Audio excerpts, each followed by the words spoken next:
Le durcissement des artères. Comment la prévention secondaire peut contribuer à préserver votre santé?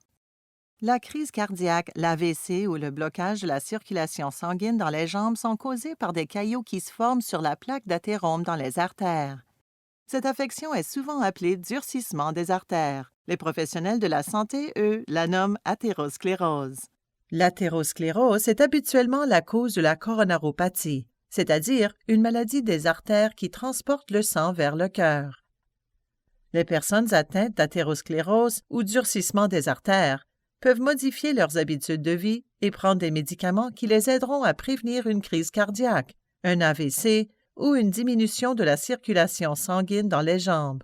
La prévention secondaire des caillots sanguins vise à empêcher la survenue d'une autre crise cardiaque ou d'un autre AVC, ou à prévenir l'aggravation du blocage des artères.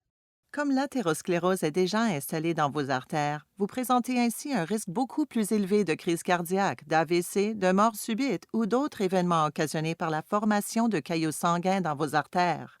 Cette prévention est différente de la prévention primaire qui, elle, vise à empêcher ces événements de se produire dans un premier temps. Les personnes atteintes d'athérosclérose qui ont déjà subi une crise cardiaque ou un AVC doivent recevoir un traitement de prévention secondaire à vie, afin de réduire le risque de subir un autre événement du même type à l'avenir.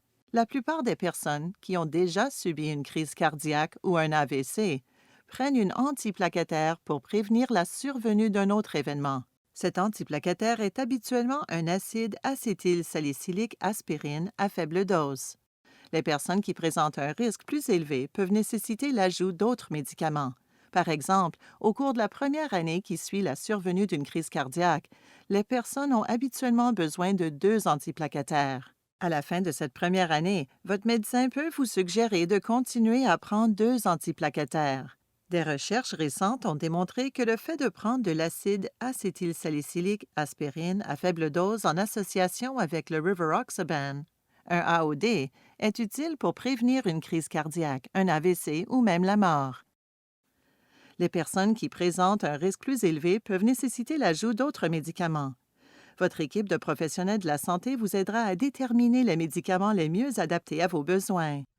Les régimes pharmacologiques courants sont le traitement antiplaquettaire simple, c'est-à-dire un seul antiplaquettaire, habituellement l'acide acétylsalicylique à faible dose. Le traitement antiplaquettaire double, c'est-à-dire 2 antiplaquettaires, acide acétylsalicylique à faible dose, plus le clopidogrel, le prasugrel ou le ticagrelor.